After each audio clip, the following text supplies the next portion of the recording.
এই কেকটা রেডি করার পর আমি এত বেশি কাঁদছি যে বলার মতো না। আর ঘটনায় যাওয়ার আগে বলে রাখি যে অনেকে আমার হাত দেখে এখানে জাজ করবেন, বাট এই কেকটা রেডি করার আগে আমি আরও 3টা কেক আর কিছু কাপ কেক রেডি করেছিলাম, যার কারণে আমার হাতের এই দশা। তো ঘটনায় ফিরে যাই। এই কেকটা আপু অর্ডার করেছিলেন ঢাকার বাইরে থেকে তার ননদের অ্যানিভার্সারি উপলক্ষে। তো আপু সব কিছু অ্যাডভান্স করে টাকা পয়সা দিয়ে সব কিছু কনফার্ম করে রাখেন।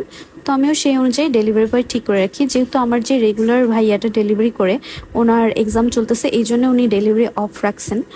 তো আমি চিন্তা করলাম যে হচ্ছে অন্য একজনকে ঠিক করি, আর সে হচ্ছে তাকেও আমি 5-7 বার ডেলিভারি করেছি। মানে ওই ভাইয়াটা না থাকলে আমি নর্মালি একটা গ্রুপ আছে ওখানে পোস্ট দিয়ে তারপর ডেলিভারি জন্য রাইডার খুঁজি। তো এইভাবে আমি ওনাকে ঠিক করি। যাই হোক, তো আরেকটা আর যে কেকগুলো ছিল সেই কেকটা নিয়ে আবার আরেকটা ভাইয়া অন্য জায়গায় চলে গেছে। আর এটা ছিল আমার লোকেশন থেকে মোটামুটি কাছেও বলবো না, একটু রাস্তা খারাপ থাকে, বাট যদি আমি গুগলে দেখি তাহলে কাছে হয় একটু। তো সেই জন্যে আমি রাইডার ঠিক করি যে এই 1 পাউন্ড কেক একটা ডেলিভারি দিতে সমস্যা হবে না। আর আপুকে বলছিলাম, যেহেতু আগের দিন অর্ডার করছিলেন আপু খুব এমার্জেন্সিতে, তো আপুকে বলছিলাম যে হলো সন্ধ্যাবেলা আমি ডেলিভারি করতে পারবো, কারণ আমার আরও কিছু কেকের কাজ বাকি আছে, সেগুলো করে সন্ধ্যায় ডেলিভারি করতে পারবো।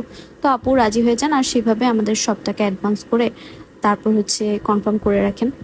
কিন্তু যখন এই কেকটা রেডি করে ফেলি, তখন আমি হচ্ছে যখন রাইডারে পিক করার কথা, মানে বিকালে পিক করলে সন্ধ্যায় দিতে পারবে, সেই হিসাবে আমি আগের দিন সব কথাবার্তা বলে রাখছি। তো যখন সে পিক করবে তখন তার দেখি ফোন ধরতেছে না। এরপর মেসেজ দিচ্ছি, মেসেজ সিন করতেছে না, মানে অনেকবার ফোন দিচ্ছে। এরপর এরকম করতে করতে 2 ঘন্টা অলরেডি পার হয়ে গেছে, মানে অলরেডি সন্ধ্যা হয়ে গেছে আর রাত হচ্ছে এখন। তো যখন এরকম 2 ঘন্টা হয়ে গেছে তখন আমি চিন্তা করলাম যে আমি মানে কি করব।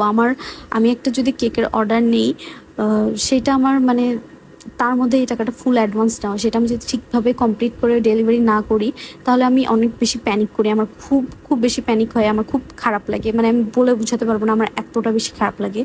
তো এই কেকটা যেহেতু ডেলিভারি হচ্ছিল না, মানে ডেলিভারি দিতে হবে, ডেলিভারি বাকি আছে, আমি আপুকে তো বলছি যে এরকম পাঠাই দিব, আপু এদিকে মেসেজ দিয়েছেন। তো রাইডার তো কোনোভাবেই ফোন ধরতেছে না, প্রায় 40-45 বার তাকে আমি কল দিছি, কোনোভাবেই সে ফোন ধরতেছে না। আমি তো এদিক পাগল হয়ে যাব, কারণ আমার হাজব্যান্ডও নেই কাছে যে তাকে বলবো দিয়ে আসার জন্য। এদিকে আমার বোন আর আমি। পরে চিন্তা করলাম সে তো ফোন ধরতেছে না, আর কি করব, উপায় নেই তো কোনো, আমাকে যেভাবে হোক ম্যানেজ করতে হবে এটা। অন্য রাইডারের জন্য আমি তখন অন্য 2-1জনকে নক দিয়েছে, তারাও ব্যস্ত, কারণ এত কম সময়ের মধ্যে কেউ ডেলিভারি করতে রাজি না।